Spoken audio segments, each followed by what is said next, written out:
I was 30 years a trauma physician before I ever crossed a quarantine line that another species had drawn, and I will tell you plainly that the drawing of it is the part I still cannot forgive. We came out of the long dark into the amber light of a star with no name we could pronounce, only a string of coordinates that our navigator read off flat, the way you read a chart you have already decided about. The star was old and gentle, the kind that pours a thin honey-colored light over everything and asks nothing back. And ringing that light at a careful and cowardly distance were the buoys.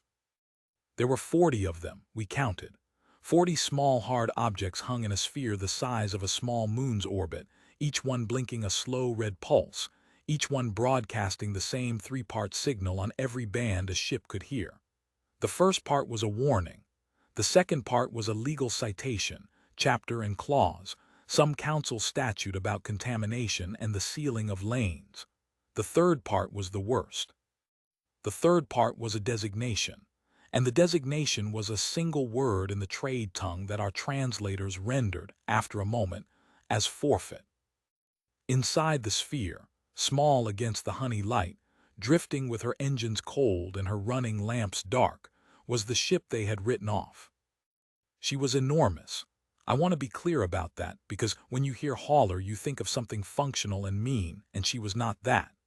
She was a migration vessel, a whole moving town, built long and broad with great ribbed holds along her flanks like the segments of some patient animal, and towers of habitation rising off her spine where the families lived. She was built to carry a people from one place to another across generations. She had carried them. And now she hung there with the graying on her, and the buoys around her, and no one within 40 markers who would come closer than the law allowed. Commander Daincroft stood at the front of the bridge with her hands folded behind her and said nothing for a long time. She was not a demonstrative woman. She had commanded hospital ships for 11 years, and she had a face that gave you very little, which is a good face for the work, because families read your face before they read your words. She watched the buoys blink their slow red, and she listened to the third part of the signal cycle around again to forfeit, and then she asked the comms officer to open a channel to whatever was left aboard the drifting ship. It took a long time to raise them. When a voice finally came, it was thin and doubled, the way the Kelvri voice is, two tones laid over each other, and the translator took the doubling and made it into a single tired human sentence. "You are inside the marked lane," the voice said. "You have violated the seal. Withdraw before you are contaminated. There is nothing here to save." Daincroft leaned very slightly toward the pickup. "This is the hospital ship Wending Light," she said. "We received your distress call." There was a silence on the channel that lasted long enough that I thought the link had dropped. Then the doubled voice came back, and the translator gave us the words, and I have carried them since. "We stopped sending that," the voice said, 40 days ago, when the buoys came. We had received it anyway. It had been crawling across the dark for 40 days at the crawling speed such things travel, a plea sent out before the seal, from a people who had, by their own account, given up on being heard the moment the red lights bloomed around them. They had stopped calling. They had accepted the word forfeit, and the call they had made before they accepted it had reached exactly one ship, and that ship had turned toward it and not away. I have thought a great deal since about the difference between those two directions. It is the whole of what I have to tell. Daincroft straightened. She gave no speech. She was not a woman for speeches, and the moment did not want one. She simply said to the bridge and to the drifting ship both, "We're going to come alongside and render aid. Hold your ship steady. We'll do the rest." And then she turned to me because I was the senior physician aboard, and she said the sentence that began my part in it. "Dr. Reyes, assemble your teams. We're crossing the line." You do not cross a quarantine cordon casually, and I will not pretend that we did. We spent 6 hours in preparation while the Wending Light held her position at the sphere's edge, and every one of those hours was spent on the assumption that the graying, whatever it was, would try to kill us too. We did not know what it was. That was the first and largest fact.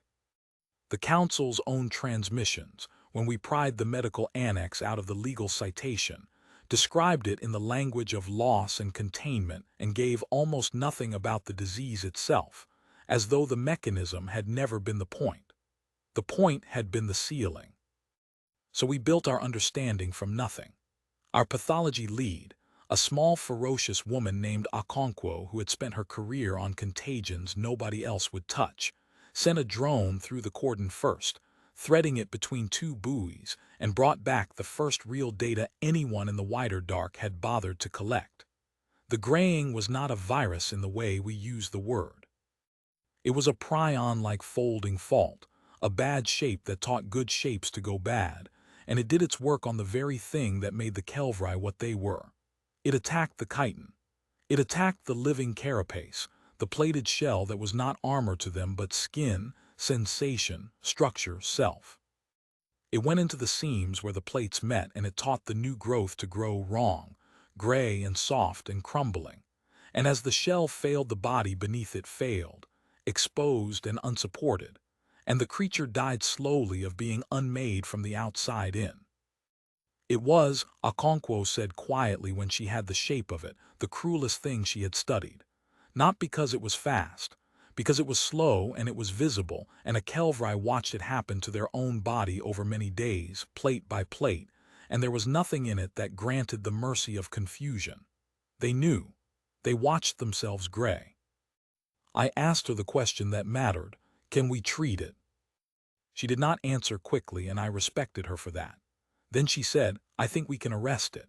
The fault propagates through the new growth at the molt seams. If we can suppress the molt, stabilize the existing shell, and clear the misfolded protein faster than it spreads, we hold the line. Then we support the body while the healthy tissue reasserts. It's not a cure that comes in a vial, Halden.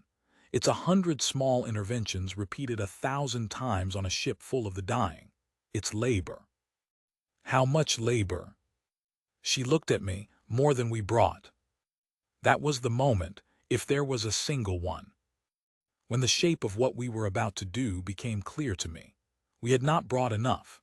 No single ship could have brought enough for a whole migration hauler of the afflicted. What we had brought was a hospital and a crew and a decision, and we were going to have to make those three things stretch across a population that the entire rest of the civilized dark had already decided to let burn. We crossed the line at the 7th hour. The wending light eased between two of the blinking buoys, and I watched the red pulse slide past our hull on the monitors, and I felt the thing you feel when you step off a legal edge on purpose, which is not fear exactly but a kind of clarity. We were outlaws now, by the Council's chapter and clause. We were contaminated by association. We had forfeited, along with the ship we had come to save, our clean standing in the eyes of the law that had drawn the sphere. I have never in my life been prouder of a hull. Boarding the Thesvar was like walking into a cathedral that someone had turned into a hospice without meaning to. The great holds ran the length of her, ribbed and vast, and they had been living space once, tiered galleries where families nested and worked, and now they were wards in the way that any large space becomes a ward when enough of the dying are laid down in it. The Kelvri had done what they could. They had ranked the afflicted by severity, the way any people will when the disaster is large enough, and they had cleared the healthy to the far holds and the sick to the near ones, and they tended their own with the small, hopeless devotion of people who know they cannot win and refuse to stop anyway. The amber light of the star came in through the long viewport slits that ran the hold's upper reach, and it fell across them, and I want you to understand that the light was the mercy of the place. It was warm. It pooled on the gray shells of the dying, and it made them, for a moment, look less like ruin and more like stone worn smooth, and I have carried that light with me. It was daylight. Whatever else the Thesvar was, she was not dark. She had been sealed to burn in the light of a gentle star, and the star did not know the difference, and it poured itself in through the slits and lay across the sick like something that had not read the citation. The one who met us was the elder breeder, and her name in the doubled tongue was a sound our translators approximated as Asakelm. She was old. You could read it in her shell, which was the deep amber brown of a long life, banded with the ridges that marked her seasons the way rings mark a tree, and along the edges of her at the seams the gray had begun. Not far. She was in the early stage, but it was there, and she knew it was there, and she carried it the way you carry a sentence you have already accepted. She came to us across the hold with a slow, four-limbed dignity, and she stopped before Commander Daincroft, and she made a gesture with her forelimbs that the translator could not render. It simply displayed the word untranslated, formal, and let the silence stand. Then she spoke. "You crossed the seal," she said. The doubled voice was very tired. "I do not understand you. The others did not cross. The others were right not to cross. The graying is in the air we share and the water we drink, and it does not care whose shell it teaches to fail. You have brought your healthy people into a hold full of the dying, and now your people will gray too, and you will have added your dead to ours, and for what? There is nothing here to save. We are forfeit. It is written." Daincroft listened to all of it, and then she said in that flat, unshowy voice that gave a family nothing to fear, "We read the writing. We came anyway. Now tell me where your worst are and let my doctors work." Ossikeln stood before her for a long moment, and I watched something move behind the old elder's eyes, some slow shift I did not have the biology to read but understood anyway, because grief and disbelief look enough alike across enough species that you learn to know them. She had braced for a small mercy. I understood that only later in full, but I saw the beginning of the understanding in her then. She had thought if anyone ever came at all that they might come with a torch, a clean burn, a fast end, the mercy the graying denied. Or she had thought they might come with a vial and a single dose and a hard choice about who received it. She had prepared herself for the arithmetic of scarcity, because scarcity was the only shape mercy had ever taken in her experience of the wide dark. She had not prepared for a hospital. "Where are your worst?" Daincroft said again, not unkindly, "so my people can begin." And the old elder turned slowly and led us down the length of the hold toward the near wards where the gray ran deepest. And behind me, I heard my teams begin to move and unfold and become the thing we had come to be. I will try to make you see what unfolded, because the scale of it is the whole of the thing, and if I only tell you that we treated them, you will not understand. We did not bring a doctor. We brought a hospital, and then we grew it. The Wending Light had synthesis bays built for exactly this, for the manufacture in place and at need of whatever a crisis demanded, and Okonkwo's pathology work fed those bays a target within the first day. The misfolding agent had a shape. The synthesis bays learned to build a molecule that found that shape and bound it and marked it for clearance. And then they built that molecule not by the dose, but by the drum.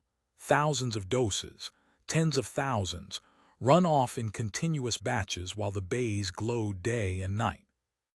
We ran feed lines off the Wending Light straight into the Thesvar's holds, thick umbilicals of power and fluid and filtered air, and we turned the sick ship's own failing systems back on with our reactors behind them. We built decontamination through the whole vessel, not a chamber, a regime.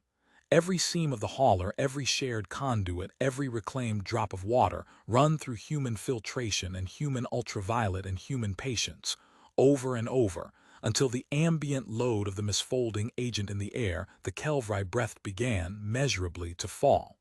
This was not glamorous work. It was plumbing. It was the least heroic labor imaginable, and it saved more of them than any single dramatic intervention.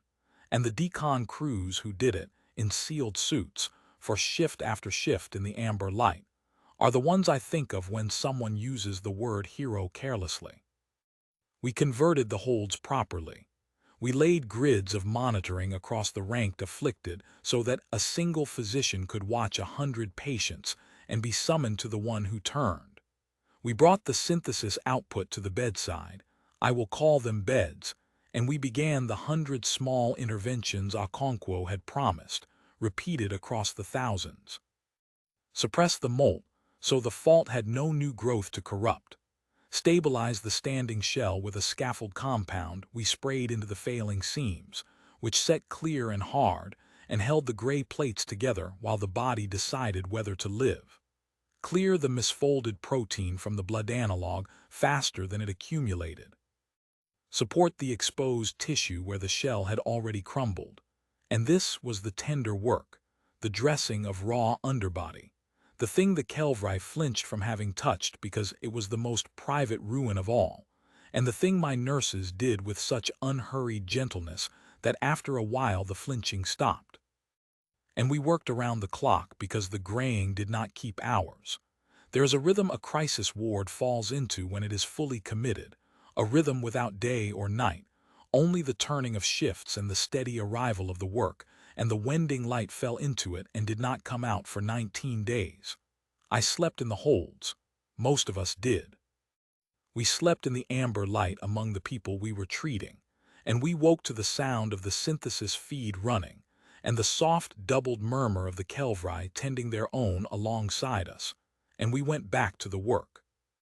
The Kelvrai did not stand aside and let us save them. I want that recorded, because it is the part that the word rescue gets wrong. Once they understood, once it landed, hold by hold, that we were not there for a torch or a single vial but for all of them, they rose into the labor beside us with everything the graying had left them.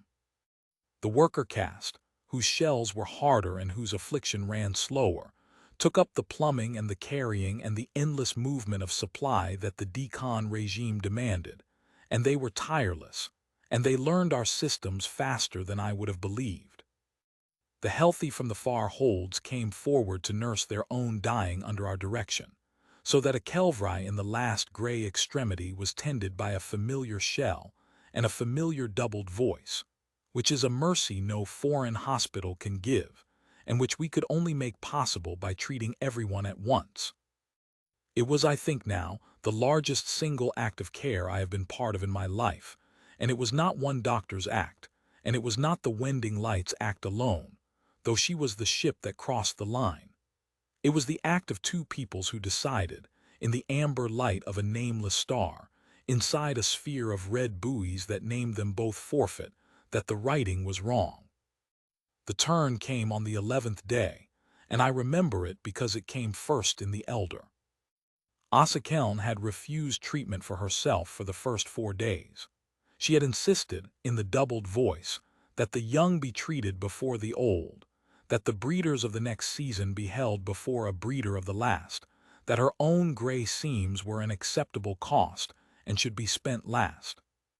It was a completely rational triage, and I would have made the same call in her place, and I overruled her anyway on the 5th day, for a reason that was not entirely rational, and that I will stand behind regardless. I overruled her because a people needs its elders to see the other side of a thing, not for sentiment, for knowledge. The Kelvrai had never once, in the whole span of their recorded seasons, watched the graying reverse. No living Kelvrai had. It had always, everywhere, in every telling, gone one way, gray and grayer and gone. And I understood, standing in that hold, that if we saved 10,000 young and lost every elder who had known the disease in its old inevitable form, we would leave behind a people who had been rescued but who did not, in their bones, believe that rescue was possible, because none of the ones who remembered the disease would have lived to see it stopped. So I treated the elder. I told her it was medically indicated, which was also true, and she submitted, and on the 11th day the gray at her seams stopped spreading. She did not believe it at first. She had our monitors, we had taught her to read them, and she watched the propagation rate fall to 0 and hold there, and she summoned me, and she asked me in the doubled voice whether the instrument was faulty. I told her it was not. She asked me to bring another. I brought 3.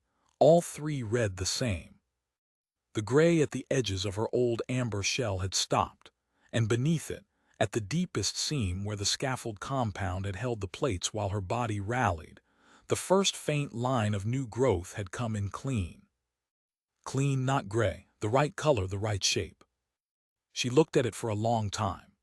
And then the old elder breeder of the Thesvar, who had met us with the flat certainty of the forfeit and the tired dignity of a woman who had already buried her hope, reached out one forelimb and touched the clean new growth at her own seam with the very tip, as gently as a person touches something they are afraid is not real, and she made a sound the translator could not render, and displayed only untranslated, and let it stand. I have heard a great many sounds in a great many wards. I do not know what that one was. I know that I turned away to give her the privacy of it, and that when I turned back her eyes had come up to mine, and that whatever passed between us then did not need the translator either. After that the turn ran through the whole ship, because the interventions worked and we had brought enough of them in the end, by making enough of them, by never once stopping the synthesis bays. Hold by hold the propagation rate fell. Hold by hold the clean growth came in at the seams. It was not universal. I will not tell you we saved everyone because we did not, and the ones we lost in the first days before the decon regime took full hold are a weight I still carry and always will. But it was the great majority. It was thousands of the afflicted pulled back across a line that no Kelvri had ever been pulled back across, and each one of them, as they turned, became a piece of evidence in the ship's own body that the writing had been wrong. On the 19th day, we took the Thesvar under tow. She could not make her own way. Her engines had been cold too long and her crew were convalescent, and even a migration hauler needs hands to run her that a recovering population could not yet spare. So the Wending Light rigged the tow, a thing hospital ships are not built for, and ours did anyway, and we turned both our vessels back toward the edge of the sphere and the buoys and the wide dark beyond, bound for the nearest human port where a whole people could put down and finish healing on solid ground. We passed back out through the cordon the way we had come, between two of the blinking buoys, and the third part of their signal was still cycling, still broadcasting forfeit on every band to a ship that was under human tow and full of the recovering living. Danecroft asked the comms officer to record it as we passed. I asked her later why, and she said in her flat way that she wanted it in the log next to the outcome, so that anyone who ever read the two together would have to hold them in the same hand. The word the law had used, and the ship that had steamed out from under it, alive. I have thought that was the most eloquent thing I ever heard her say, and she said it about a filing. Osakelm came to the Wending Light's deck before the last of the tow was rigged. She was steadier now. The clean growth had spread along her seams, and the old amber of her shell had a life in it that it had not had when she met us. She crossed the deck to Commander Danecroft with the slow, four-limbed dignity that I had first mistaken for resignation, and now understood to be simply the way her people carried themselves. And she stopped, and she raised both forelimbs, and she made the gesture. I do not know what the gesture meant. The translator did not know either. It displayed untranslated, formal, gratitude class, no equivalent, and offered nothing more, and the Kelvri who stood behind their elder made no move to explain it, and I understood that it was not for explaining. It was a thing her people did at the largest and rarest moments, and it did not have a human shape, and it did not need one. She held it a long moment. Danecroft, who was not a demonstrative woman, inclined her head, just that, just a slow human bow of the head, and held it for the same long moment, and the two of them stood there in the amber light making two different gestures that meant the same thing, and neither one required the machine to say it. Then the elder lowered her forelimbs and turned, and went back down into the ship her people would live in. I wrote the log that night. Danecroft asked me to as the senior physician, and I sat with the blank field open in front of me, and I found that I did not have grand words and did not want them. The grand words belonged to the law, to the citation, to the sphere of red buoys and the word forfeit broadcast on every band. I did not want to answer a thing like that with a thing like it. So I wrote it the way we write them, the way you write a run that went as it should. I wrote the vessel and the population and the affliction and the interventions and the outcome. I wrote the count of the saved, and because honesty is the only respect the lost are owed, the count of the ones we did not reach in time. I wrote that the patient population was recovering and under tow to port. I logged it as a completed medical response. Routine the field wanted, nature of operation. I looked at the word for a while. It was not routine. It was the least routine thing I have done in 30 years of this work. A hospital ship crossing a legal seal into a contagion the whole civilized dark had fled from, to treat by the tens of thousands a people who had been named a loss and told to burn. There was nothing routine in any part of it. But I have come to believe that the word in the log is its own kind of statement, that the crossing of that line should be routine, that answering a call should be the ordinary thing a ship does and not the exception, that the reaching of a hand toward the drifting and the sealed and the written off should be so much the settled habit of us that it needs no grander word than the one we use for any run that ended the way it should. So I logged it as routine. And then, because the field allowed it and the log is the only place such things survive, I added one line beneath, for whoever reads it after me. I wrote that the elder breeder of the Thesvar made a gesture of thanks upon our departure that the translator could not render, and that I did not need it rendered, and that neither will you.